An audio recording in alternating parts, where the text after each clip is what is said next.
Assalamu alaikum, this is Minahal Irfan. I'm your computer teacher. So we are doing our chapter number 2, that is user interaction, and today our topic is यहाँ पे page number 27 पे हमारे पास है activity number 2.3. आज हम करेंगे 2.4, 5 और 6 करेंगे. 2.3 देखें. Write a program that takes roll number, percentage and marks, percentage of marks and grades from user as input. कि हमने यूज़र से क्या चीज़ें लेनी है, रोल नंबर लेना है, मार्क्स की परसेंटेज लेनी है और ग्रेड लेना है. ये 3 चीज़ें लेनी है. Program should display the formatted output like following. Program हमारे पास आउटपुट में जिस तरह ये लिखा हुआ है roll number colon input value, इस तरह हमारे पास आउटपुट आना चाहिए. अब इस तरह आउटपुट आने के लिए हमने क्या करना है, प्रोग्राम में देखते हैं. बॉडी ऑफ द फंक्शन में जाएँ तो clear screen int roll number, क्योंकि रोल नंबर इंटीजर हमें तो पता है कि काउंटिंग हमारे पास हमेशा इंटीजर में आती है. और फ्लोट परसेंटेज वाला हमेशा फ्लोट में आएगा. और करेक्टर का ग्रेड है. सबसे पहली चीज़ हमारे पास क्या है, रोल नंबर है. Please enter your roll number. Scan F वाले स्टेटमेंट में देखें मॉड्यूल डी एंड इस आपको तो ये पता है कि स्कैन एफ में यही रूल्स हैं इसके, रोल नंबर. उसके बाद दूसरी चीज़ है हमारे पास परसेंटेज, वो भी प्रिंट एफ स्कैन एफ कर लिया हमने. तीसरी चीज़ है हमारे पास एंटर योर ग्रेड्स, कि हमने ग्रेड्स भी एंटर करने हैं, वो भी स्कैन एफ तक हो गया. अब उसके बाद देखें जो डबल स्लैश है वो हमने पहले पढ़ा था, वो कमेंट्स के लिए यूज़ होती है. लाइक अगर हमने कोई चीज़ लिखी है, हमने उसका समझाना, अगले किसी बंदे को समझाना है, तो हम उसको इस तरह डबल स्लैश में लिखेंगे कि इसका ये मतलब है. अब वो हमें इस डबल स्लैश में क्या बता रहा है, all use space word module c like double quotation module c, not like double quotation space module c space और डबल क्यूटेशन. वो कह रहा है कि हमेशा डबल क्यूटेशन सी यूज़ होगा, उसमें स्पेस नहीं आएगी. उसके बाद हमने अब जो चीज़ें प्रिंट करनी है ना, वो हमने नीचे लिखनी है.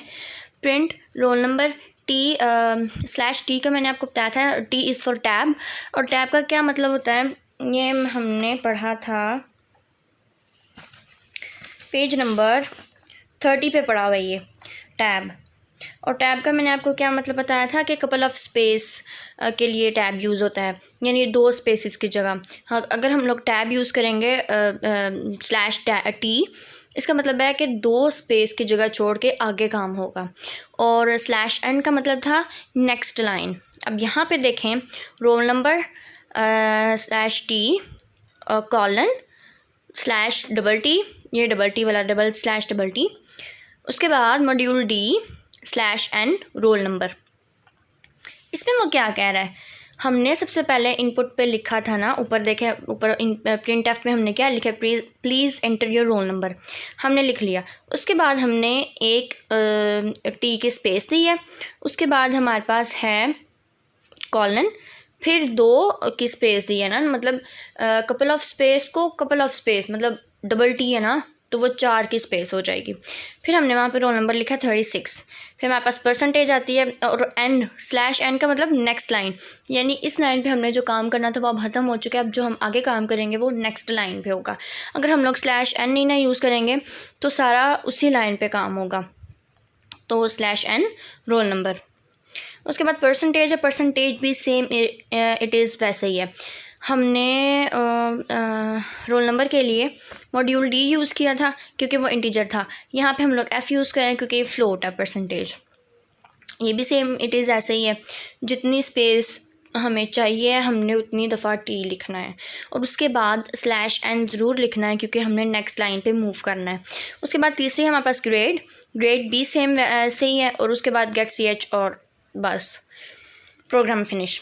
अब हमारे पास क्या है, हमने ऊपर लिखा था प्रिंट एफ में please enter your roll number 36, percentage हमारे मार्क्स की है 89 और ग्रेड है हमारे पास 8.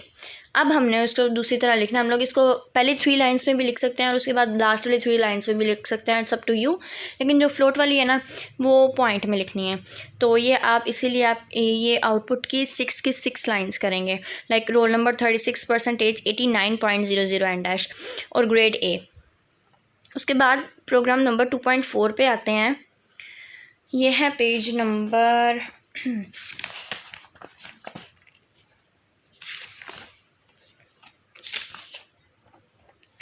34 पे. प्रोग्राम नंबर 2.4 पेज नंबर 34 पे है। Write a program that takes as input the length of one side of square and calculates the area of square. यानी कि हमने स्क्वायर का क्या मतलब है, जिसकी चारों साइड्स बराबर होती हैं। हमने एक साइड की लेंथ को कैलकुलेट करना है और उसको एरिया फाइंड करना है हमने उसका। बॉडी ऑफ द फंक्शन में जाएंगे, clear screen, integer N is for number. Print F वाली स्टेटमेंट में एंटर एनी नंबर, हम लोग कोई भी नंबर, क्योंकि हमने उसका स्क्वायर फाइंड करना है ना, तो फिर गेट सी एच वाली वैल्यू करेंगे n. Module d is for integer और and n is for number.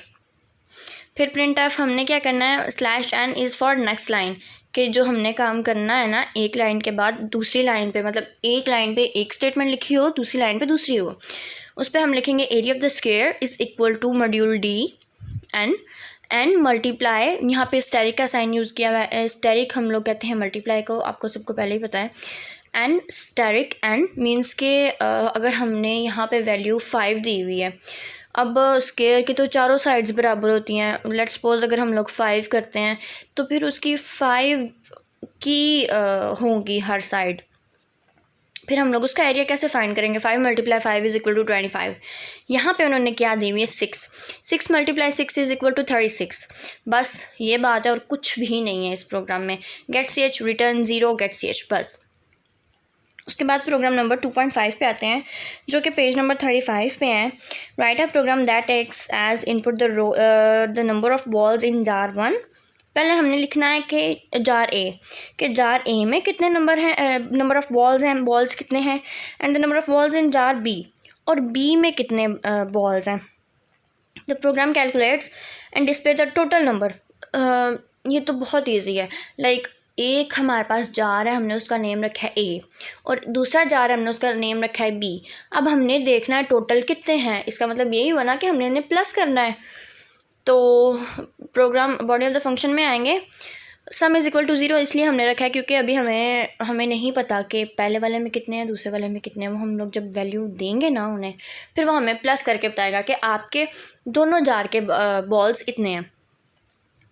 Print f enter number of balls in jar a और एंड ए स्कैन एफ में।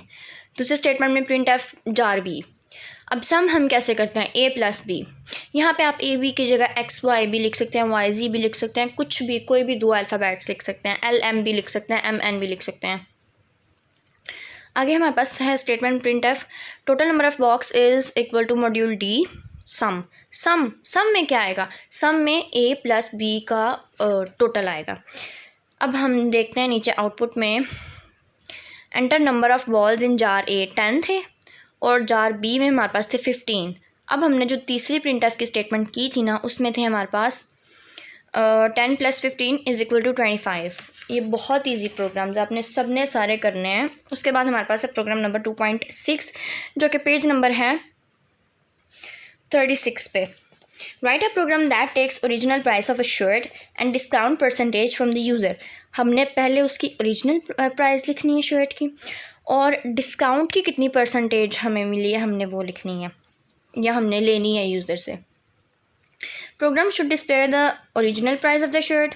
अब हमने उन्हें आउटपुट में क्या देना है, ओरिजिनल प्राइस देनी है, डिस्काउंट ऑन प्राइस देनी है, and the price after discount, और डिस्काउंट के बाद जो प्राइस रह जाती है वो देनी है। अब हमने यहाँ पे बॉडी ऑफ द फंक्शन में है, O P is for original price, D P is for discount percentage. तो पहली वाली स्टेटमेंट है print f enter original price of shirt O P. दूसरी स्टेटमेंट है प्रिंट एफ की enter discount in print f D P. अब हमने जो आउटपुट में हमें चाहिए अब हमने वो लिखना है, और वो हमारे पास क्या है, print f N slash N is for next line. मतलब एक स्टेटमेंट एक लाइन में आएगी, उसके बाद स्लैश एन यूज़ होगा और दूसरी स्टेटमेंट दूसरी लाइन पे मूव कर जाएगी खुद ब खुद। और वो हमारे पास क्या है, original price of shirt, shirt की ओरिजिनल प्राइस क्या है, मॉड्यूल डी से हमने इसको करना है, और O P.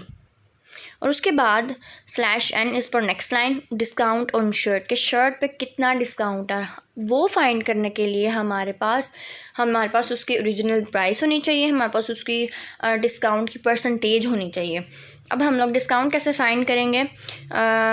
Discount percentage multiply by original price divided by 100, ऐसे भी कर सकते हैं।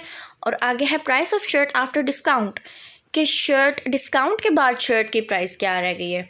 एक हमारे पास शर्ट की टोटल प्राइस है, एक हमारे पास डिस्काउंट की परसेंटेज है, जितनी परसेंट डिस्काउंट लगा, लाइक 70%, 10%, 20%, और डिस्काउंट के बाद जो प्राइस रह जाती है ना शर्ट की, हमने वो फाइंड करनी है। इसमें हमने 3 चीज़ें फाइंड करनी है। उसके बाद है percentage D, module D, OP minus DP, original price minus discount price. अब हमारे पास आउटपुट में क्या आएगा? Enter original price of the shirt 290 है, और एंटर डिस्काउंट इन परसेंटेज, और यहाँ पे शर्ट पे 10% डिस्काउंट है, 10% डिस्काउंट है।